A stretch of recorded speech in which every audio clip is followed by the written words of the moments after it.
Hey everyone, Play from Brooklyn, football with the fellas. It's all about Big Blue. Here with a little more of the film breakdown that I've been sharing the last couple of days, talking about some of the players that, again, I think we can improve upon. Now, I know there's a lot of people who really like Tyler Nubin. There's a lot of people who really like Micah McFadden. There's not as many people that really like Tay Banks, but anyway. So maybe you guys are not thrilled at my idea that maybe we should try to move on from at least one, if not all three of those players to make an upgrade somewhere. So I want to give you a little bit more of the reasoning I have for why I think that maybe we should. I know that Sean O'Hara actually made a video on Giants.com praising Tyler Nubin, showing some of his really good plays, which I agree with. I mean, he makes good plays. I mean, I'm not saying he's not a good player. I'm just saying that he's not always a good player. He's not only a good player, and that I think we can do better. Same with Micah McFadden. So here's another play that I think exemplifies some of the decisions that, in this case, Tay Banks and in particular, and to a slightly lesser extent, Micah McFadden have made that I disagree with. So let's take a look. So this was, again, Philly, Saquon. So watch, as you see, I point out who we are focusing on. And this play is already done. Like at this point, it's already a huge gain. Why is that? Let's take a look at how Tay Banks and Tyler Nubin combined on this play. And I think it was pretty obvious that Tay Banks should have gone outside and set the edge. I mean, I don't understand why not.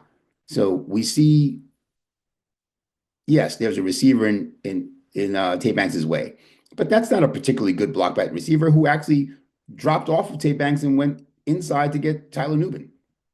So one of them needs to be out wide right now. One of them needs to say, okay, we need to set the edge. What we can't have is Saquon get to the sidelines. And neither of them do that. Neither of them seems aware that I've got a lot of help in the middle of the field and no help to the edge. So instead, as we fast forward, as we look at this in slow motion, Tay Banks lets himself get blocked by this guard. I think it's a guard that pulled. And by the time he recovers his footing, it's off to the races. And Saquon has already got the first down, you see there, and plenty more to come. So I just think that this is a play that shouldn't have been, a 50-yard gain. This should have been get to the sideline, force him inside. You see Bobby Okereke at the bottom of the screen is coming across the field, the other inside linebacker. I think he got a little bit of a late start, as you can see, making his move. It seems to me a lot earlier than that. He should have realized, see, right now, Saquon has the ball and is on his way. I think that a little bit earlier than that, not a lot, but a little bit earlier than that, Okereke should have been upfield and at an angle that says, oh, I may need to make this tackle a little bit further upfield than I originally thought. Anyway, so that's one play that I think, and just to show you how big a play it was in case you don't remember, you should all remember, but in case you don't, Saquon took this quite a ways before finally getting forced out of bounds. So that's an example of a play where I think that Tay Banks does not do a great job of setting the edge, to put it mildly.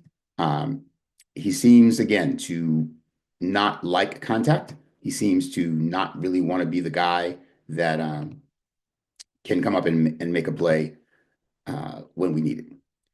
So here's another example of a Tyler Nubin play that I didn't love. And again, not to pick on Tyler Nubin. He is a rookie. I get it. And not to say that other people couldn't have contributed better on this play.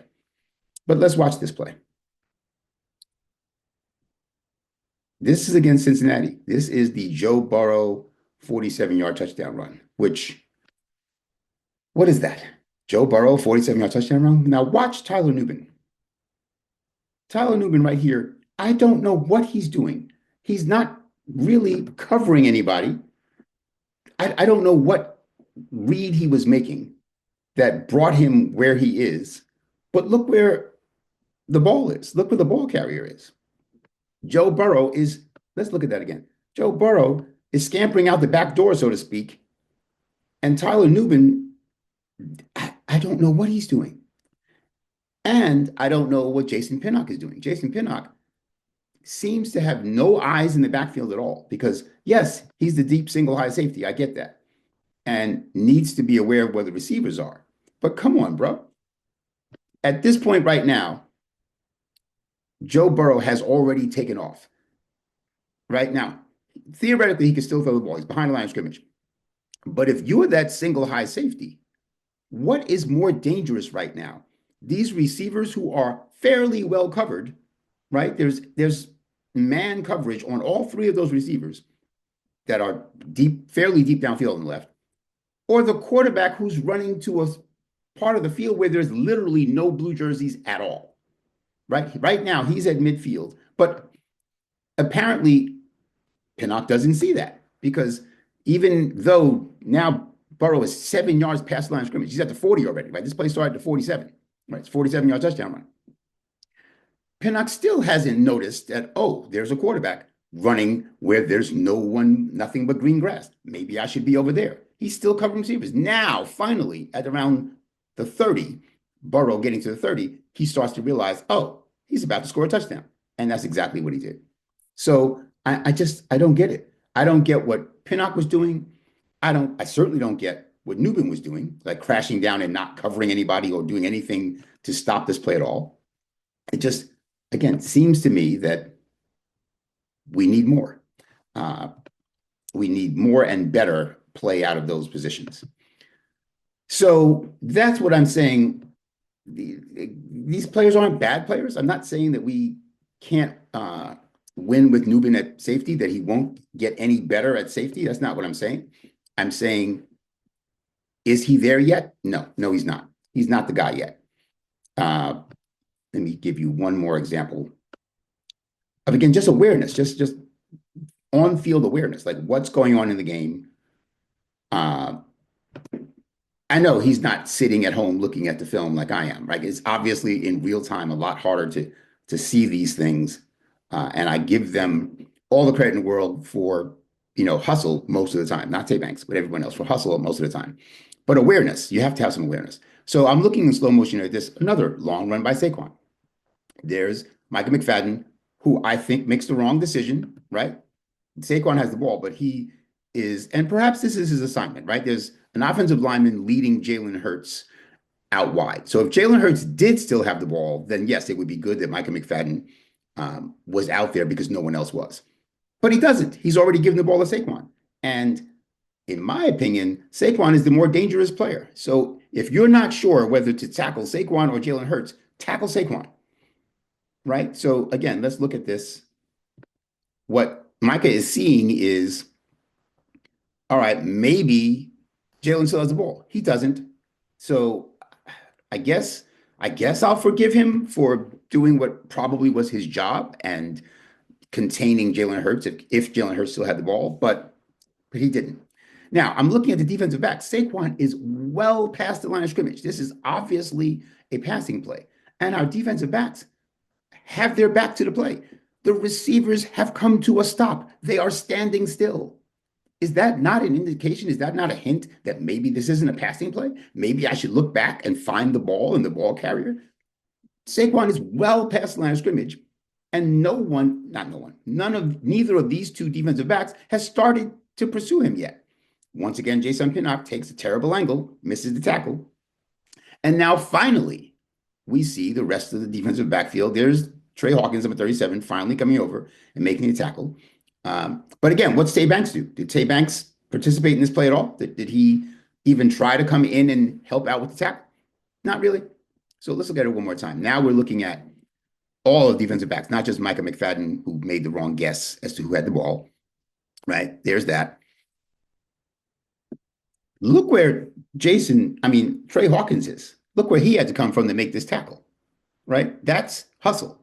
Because over here, we have Jason Pinnock, once again, taking a terrible angle and not making the tackle. And again, we have Tay Banks looking at a receiver who's walking and saying, oh, well, I guess I don't have to do anything on this play. Oh, maybe I do. He is running. Now, again, does Tay Banks close in? No, he's running parallel to Saquon Barkley, running right up the numbers, not making any attempt to make the tackle. That is not okay. Come in and make the tackle, young man. Why do we pay you not just for cardio, not just to run alongside Saquon, parallel to him 5 yards away. That's the second time we've seen that. So yeah, Jerome Henderson was right for benching him and getting him, in his head, in his ear, because those are some terrible decisions. So anyway, again, I know there's a lot of people who like those players, and I know no one is as good as their highlights or as bad as their lowlights. Let me say that again. But and these are lowlights. But these are some examples of why I say I think we can do better. So that's what I think. What do you think? Please drop us a comment. Let us know what you think about my opinions on the possibility of moving on from some combination of certainly Tay Banks, but also Tyler Nubin and Micah McFadden. Again, my thought is if we put 1, 2, or 3 of them on the market, so to speak, maybe we get back a second-round draft pick who turns out to be somebody really, really good that contributes solidly and consistently. I'd rather have 1 very good player than 3 okay players.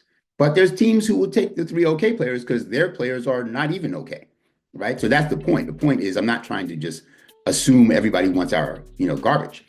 I'm saying there are teams that have players worse than that. Maybe not worse than Tay Banks' hustle, but worse than what Micah puts on the field and puts on tape, and what Tyler Nubin's upside might be as a young rookie who probably will get better. But I would take the really good guard to make our offensive line more solid, or really good defensive tackle to make our defensive line more solid than all 3 of them. But that's just me. What do you think? Again, Clay from Brooklyn, Football with the Fellas. It's all about Big Blue, and I'm out.